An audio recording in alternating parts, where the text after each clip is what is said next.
Hello, we are here in one of the biggest sound stages in Europe at the Bavaria Film Studios in Munich, and it's one of the hugest motion capture sets set up worldwide ever, and the biggest one in Europe so far.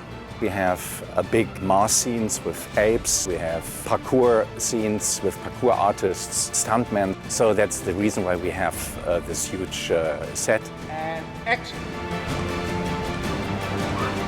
Behind us we see one of our props. It's a huge tree. Tarzan is climbing on top of the tree, and we shot the sequence with parkour artists and stuntmen to get as realistic ape motions as possible.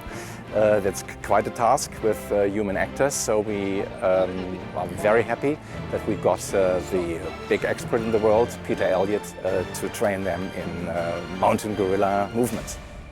Morning, guys. So look, I'm going to show you how I'm going to turn from this handsome creature here into a gorilla. Here we have a gorilla butt. You have to have a butt like this so that when you sit down, you can sit down like a gorilla. Because if you haven't got this big butt, then you sit like a human. This is where we're going to stick some reflective markers so we can do the motion capture.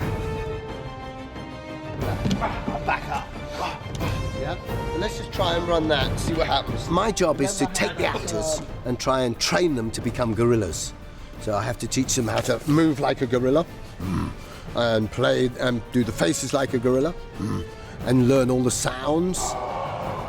And then, once I've turned them into gorillas, then I have to look at the script and get all the actors to behave like gorillas and play all the scenes. And you just throw yourself back, because they can always put it together.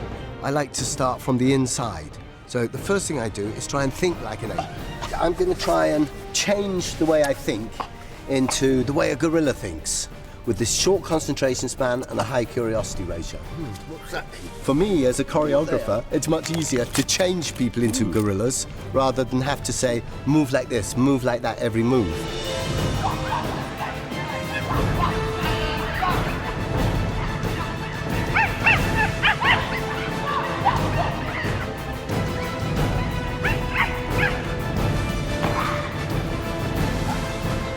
You've got to actually learn the way they breathe.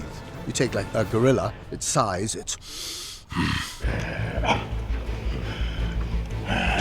You see that breathing? It changes your weight and your rhythm and everything. And then also you've got to learn their language. So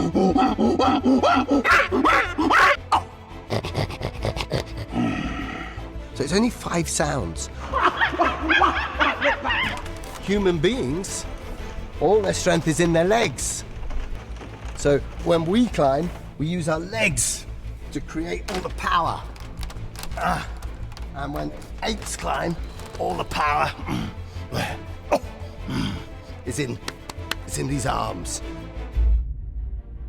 Our Tarzan adaptation actually takes place nowadays.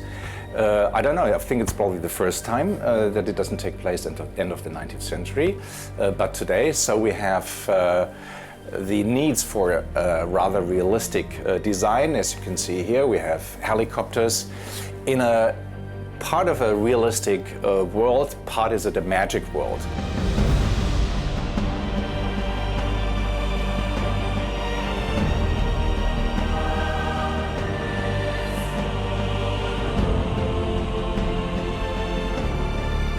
Creating the world, we actually did research work in Uganda, Rwanda, Congo, in the volcanic region where the mountain gorillas live. But then we did a lot of production designs to give it a big magic impression.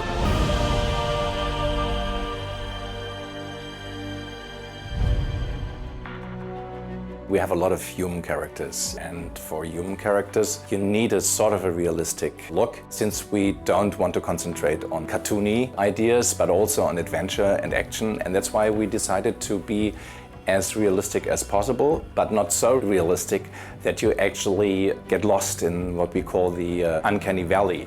That is the moment when too much realism actually leads to less acceptance by the audience. We started with dozens of cartoony characters like this one, then we got a little bit more realistic, and then we wanted to have a strong Tarzan character with lots of muscles. And when we got again into a more cartoony guy, and from that one we developed this line, the 14-year-old Tarzan, the 4-year-old Tarzan, and that's our 19-year-old Tarzan, the basic final character.